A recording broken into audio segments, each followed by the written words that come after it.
Indonesia Emas 2045 atau Vietnam Emas 2045.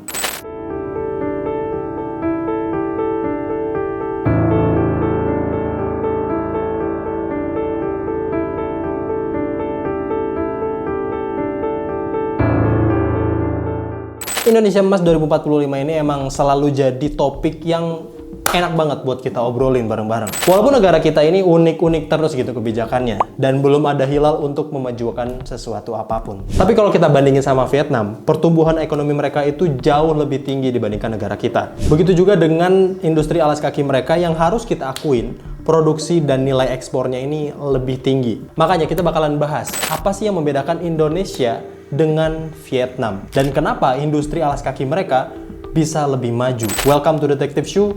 Mari kita misu-misu.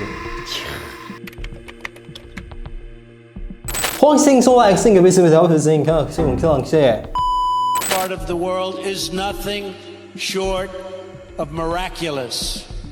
The story of this region in recent decades is the story of what is possible when people take ownership of their future.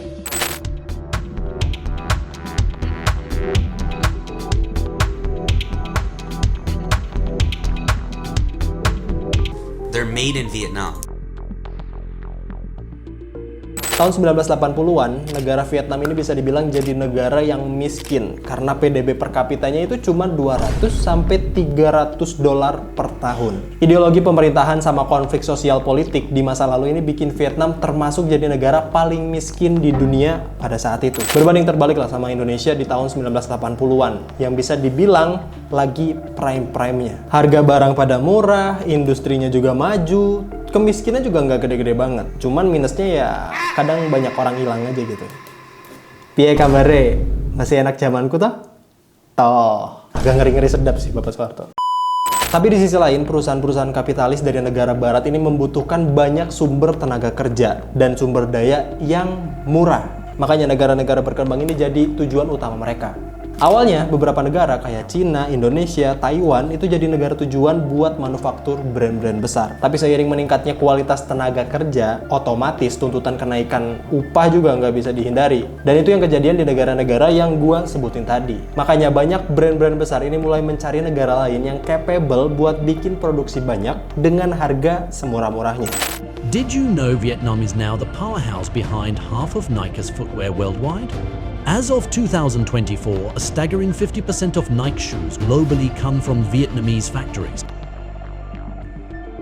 Tahun 1986, Vietnam ini memperkenalkan reformasi Doi Moi yang membuat ekonomi Vietnam yang awalnya terpusat menjadi berbasis pasar. Sistem ini akhirnya membawa pertumbuhan ekonomi yang signifikan setelah berjalan beberapa dekade dan juga mengurangi kemiskinan di Vietnam secara signifikan. Keran investasi perusahaan sepatu asing di Vietnam ini dimulai sama brand yang paling besar pada saat itu. Siapa lagi kalau bukan Nike? Makanya Nike ini memulai manufaktur mereka di Vietnam sejak tahun 1995 dan secara bertahap mengalihkan rantai pasokan utama mereka dari Cina ke Vietnam. Nah, pinternya pemerintah Vietnam ini nggak menyia-nyiakan peluang ini dan dijadiin produksi Nike di Vietnam ini jadi produksi strategis nasional mereka. Akhirnya di tahun 1999, produksi Nike ini berkontribusi sebanyak 5% pada PDB Vietnam tahun itu. Peluang ini juga bukan cuma dilirik sama Nike, tapi brand-brand sepatu internasional lain juga secara bertahap mulai mengandalkan Vietnam untuk jadi produsen alas kaki sekaligus aparel-aparel olahraga lainnya kayak Adidas, Puma, Reebok, Converse, Crocs, Asics, Skechers, dan masih banyak lagi. Nike sendiri punya lebih dari 100 pabrik pemasok di Vietnam. Makanya berdasarkan data terakhir tahun 2023, Vietnam ini memegang 50% total produksi Nike di tahun 2023. Sedangkan Indonesia ini cuma 18%-nya aja. Hal ini menjadikan Vietnam sebagai pemasok produksi Nike terbesar di dunia. Padahal awalnya Indonesia yang pengen dijadiin pusat rantai pasokan Nike terbesar di seluruh dunia. Kasian juga ya orang Indonesia.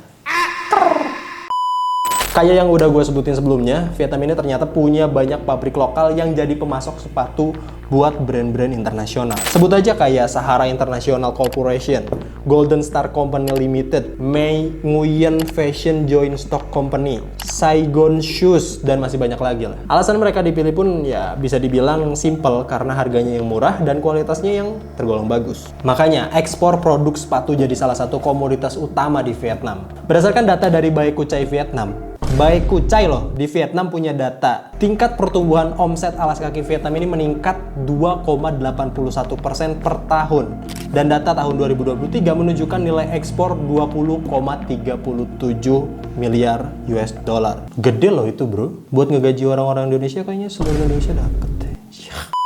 Beda jauh sama Indonesia yang cuman 6,44 miliar US dollar di tahun 2023 kemarin. Dan ekspor ini dinilai bakalan terus bertumbuh sekitar 10-12% di periode 2022 sampai 2026. Dari sini juga harusnya udah kelihatan lah ya perbedaannya. Anticipated, and we think that instead of just being support from the external sector, the domestic sector has been undergoing quite a rapid recovery as well, especially for Q3.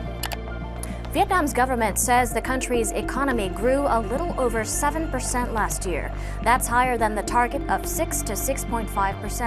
Menurut World Footwear Yearbook 2024, Vietnam merupakan negara eksportir sepatu terbanyak nomor 2 di dunia dengan 1,3 miliar pasang sepatu di tahun 2024 kemarin. Sedangkan Cina ini hampir 9 miliar pasang sepatu. Biarpun perbedaannya jauh, bisa gue bilang kalau produksian dari Cina ini ya produk-produk remeh mereka lah yang udah kebanyakan di negaranya. Akhirnya didamping ke negara lain, termasuk Indonesia, dan harganya dimurahin banget. Vietnam juga nggak menutup kemungkinan melakukan hal yang sama, walaupun secara fakta dan data, memang negara ini jadi pusat supply chain terbesar dari brand-brand ternama di dunia. Izinkan gue jelasin poin ini secara makro ya. Pertumbuhan ekonomi Vietnam yang pesat beberapa dekade ke belakang, sebagian besar ini dipengaruhi oleh komitmen negaranya dalam membangun lingkungan bisnis yang menarik bagi perusahaan domestik dan internasional. Terus apa bedanya bang sama Indonesia? Nike itu udah ada di Indonesia dari tahun 1989 dan brand lain juga udah pada ngikut. Tapi itu udah cerita lama. Kalau misalkan Indonesia ini menarik,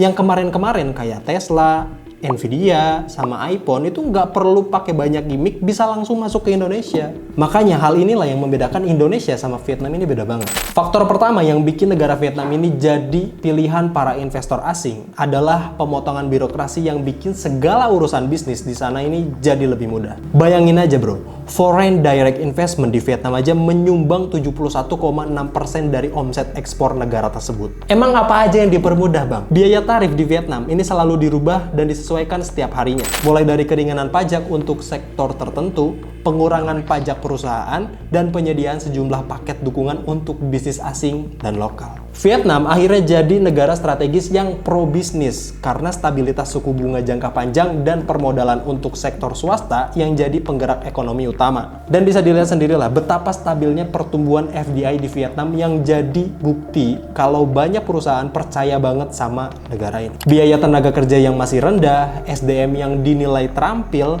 dan perjanjian perdagangan yang menguntungkan membawa industri alas kaki Vietnam ini tumbuh semakin pesat. Akhir tahun 2021 aja, Vietnam ini punya 2.200 perusahaan manufaktur alas kaki yang berpusat di kota Ho Chi Minh, Vietnam, dan jadi mata pencaharian bagi 1,5 juta penduduk di negara tersebut. Dan Nike menghidupi 500 ribunya. Gokil.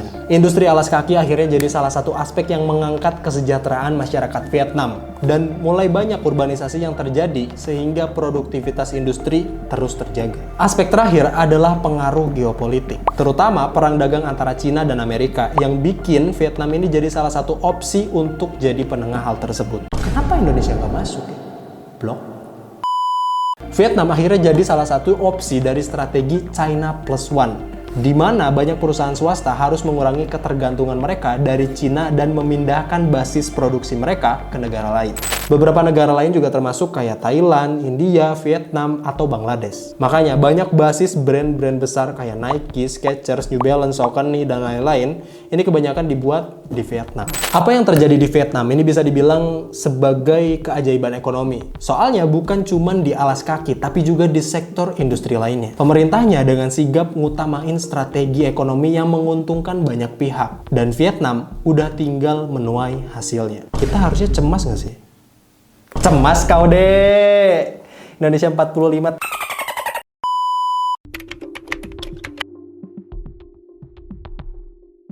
Indonesia dan Vietnam ini ternyata lagi OTW menuju hal yang sama, yaitu bonus demografi yang memungkinkan di tahun 2045 nanti bakal banyak angkatan kerja produktif dan harapannya nih bakal meningkatkan ekonomi negaranya. Tapi kalau dilihat dari kesiapannya, Indonesia bisa dibilang ketinggalan sama Vietnam.